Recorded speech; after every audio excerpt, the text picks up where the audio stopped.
All right, guys, here we go. We are in the game, and down at the bottom center of it is our blue Protoss player from the team MVP. He's made a couple appearances here and there in team league situations. It is MVP.Lure. Probably have seen him at the ESV Korean Weekly as well. Pause, but you know what? We don't need to worry about pauses here. Nope, because awesome. We don't pause things ever. That's right. And up at the top of the map, we have our red Terran player.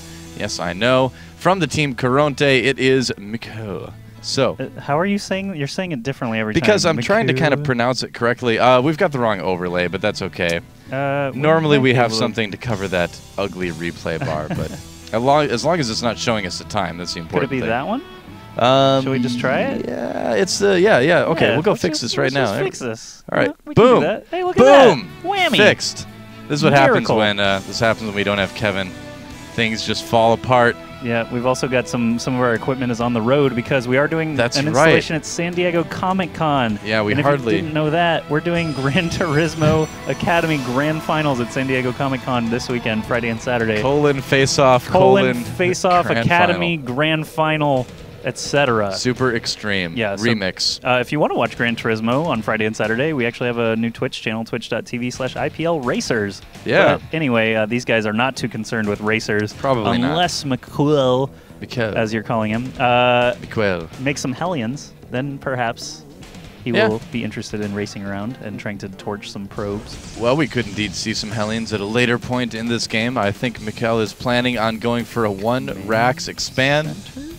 With no gas involved, that probe is going to confirm.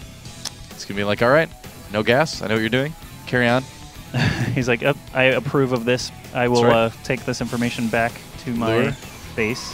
Allowing things to happen. Nice job there. That probe is not vengeful yet. Not yet. To just go ahead and say, okay, you do that. That's right. Mikhail. See, because I feel like it's Mikhail, right? But I feel like that would not be pronouncing it correctly. So I'm like trying to pronounce it, but it just makes me sound silly. Mikhail. Mikhail. I'm going to call him Mikkel. Mikhail. Like Michelob Light. I don't know. I haven't had any friends from Spain that were named that, so I don't really know. I don't have any friends from Spain, worldly man, you. Well. You know K3 reminds me of like K2, the mountain? Yeah, only it's like the bigger version. Yeah, so Mikhail is from the mountain village at the base of K3. That's right. That's the abbreviation that I've seen in the past for Karont3 Esports Club. But so it's funny to me. Yep. And Lure doing some zapping. Yeah. And if you notice too, Lure not doing anything like pulling his guys off gas to get that like slightly quicker Nexus or anything like that. When you see a 1-Rax expand, you can be like, all right, it's probably just going to be 1-Rax gasless expand, but you never really know for sure if they may have like a second barracks proxied out here, and if you don't, if you take guys off gas and get that Nexus started a little bit earlier, then you can be under a little bit more pressure if it does end up being a cheese. So our Protoss player just kind of playing safe, and Mikhail doing the same thing, getting his bunker up at the front, and a couple more barracks. Just building both refineries now, so still no gas collected even after 5 minutes, just getting up to 3 racks.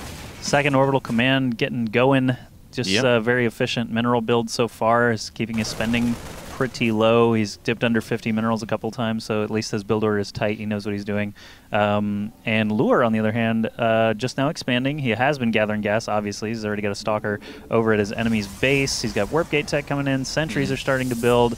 Another gateway actually going up at his main and that forward pylon. So how many gateways do you think he'll end up with this second Nexus getting operational? 6, 8, a million? I'm going to guess, actually, that he's probably going to stay on 3 for a little while. This is kind of a common thing in PvT these days, where players used to go for robo-gate, and get that robotics facility out really early. There was a lot of pressure back then to get an observer quicker because of so many Terran all-ins that we were seeing. But nowadays, where Terrans are playing for a little bit more macro metagame, Protoss players are going back to the 3-gate before Robo, just so they can put a little bit of pressure on, like we're going to see Lure do. And then from there, he can decide to maybe go for some forges and upgrades and more gateways. Or more likely, we're going to see that robotics facility and then an observer. And then, from there, who knows? Well, It is a mystery. I mean, he's just done that warp in. He's obviously waiting for another round as he hasn't started to march across yet. I'm wondering if he's going to put on some pressure at the front there, at those bunkers, and maybe gauge his success a little bit. Yes, Stim is researching now.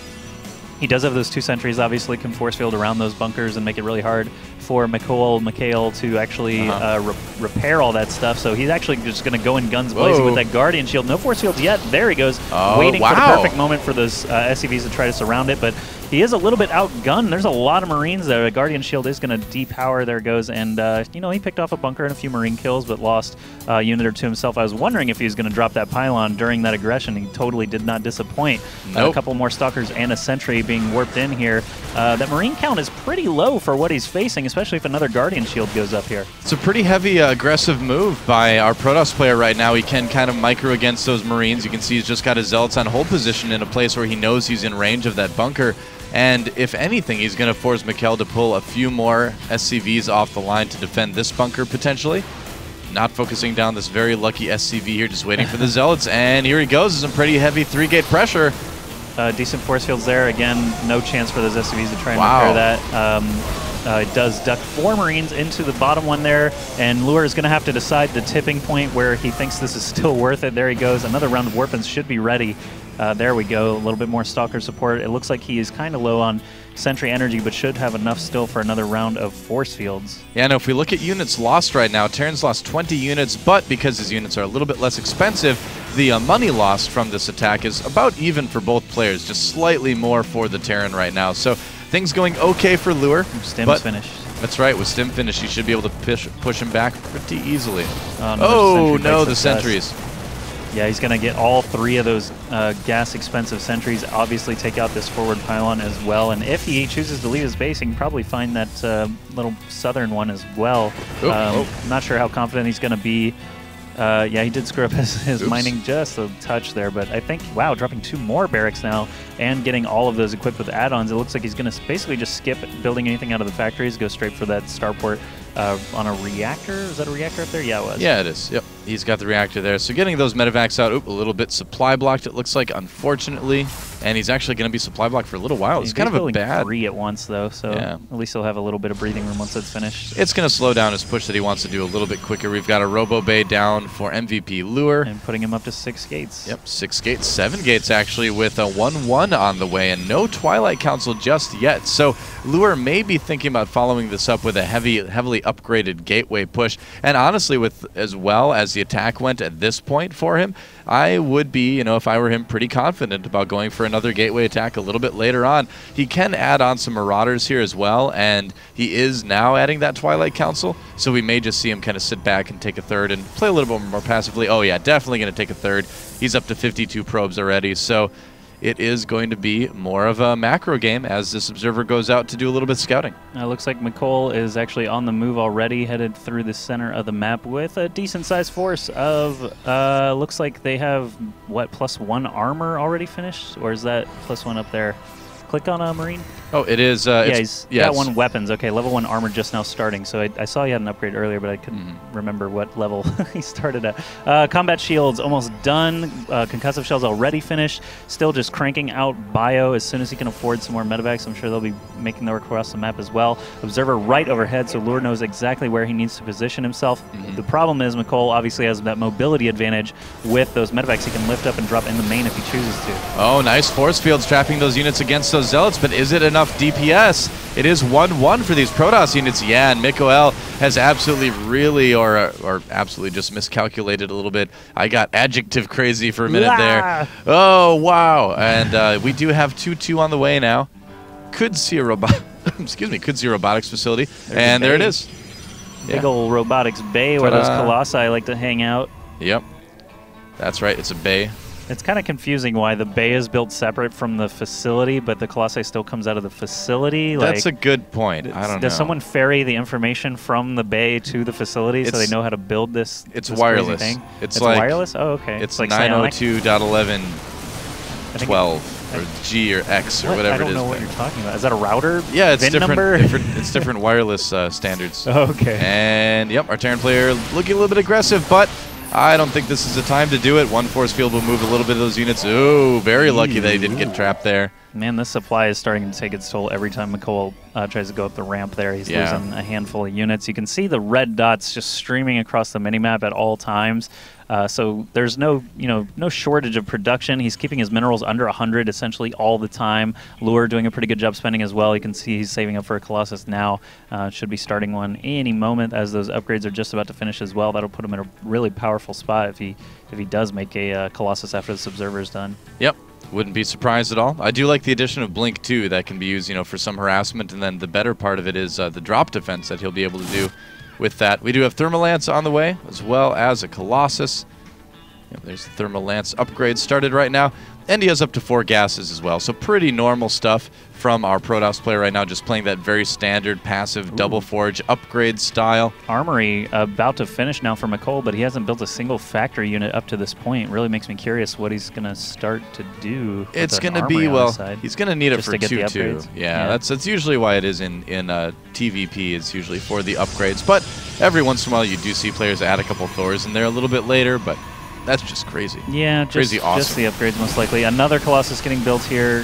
He is going to have a sizable force by the time McColl's even actually able to crack through that ramp. It's going to be really tough for him to make any headway. So he's probably going to have to work on a strategy of splitting his medevacs up and hitting different sides, because this is death ball status now out of MVP.Lure. Yeah, exactly. And the thing is that Mikkel, he just is not able to get into a position where he can do a decent amount of damage. No ghosts just yet either. Terran players lately have been waiting longer and longer to get their ghosts, trying to just kind of rely on overpowering their opponent with lots of bio units early on. He did go up to 5 barracks relatively quickly, but because he hasn't been very active with drops, and because he hasn't been able to really win fights yet. Oh, that was not the best blink in the world. That was questionable. It's had some trouble. So Mikkel on the move now. The Colossus doing so much damage from behind, though, and those bio units are just getting absolutely owned. Yeah, he does not have enough, even with that aggressive move. Oh, wow, the Colossus. I can't believe with that move forward, he didn't just focus the Colossus. He was shooting so many Zealots and Stalkers on the front lines. That's what I thought he was going to do. Just going crazy. Got 9 kills to his name already. Well, when you're a Terran player and you're in a situation like that, when you know you're not going to win the fight, sometimes you can force them to retreat by just stutter stepping ahead once or twice and kind of scaring him. Yeah. Every once in a while it does kind of trick the Protoss player, and we do see that, but it usually doesn't work. He could stutter and focus the Colossus. That would have been better too, but yeah. I think he was just trying to scare his opponent for a moment, but he had the opportunity. And now there's a second Colossus now, and I think our Terran player is unfortunately pretty dead. He does not have any more than 1 Vikings out right now. SCVs flanking from behind. Oh no, get out of there, Lure! Blink away from the SCVs. They do drill damage like crazy. They're deadly. Haven't you seen Gurren Lagann? That one big exchange with the bulk of McColl's forces just biting the dust in the middle basically sealed his fate, as it was a huge about 40 supply swing, and Lure is just able to just recoil and bounce straight back up to his natural and take the win. Yep, easy win there for our Karont3 or our MVP.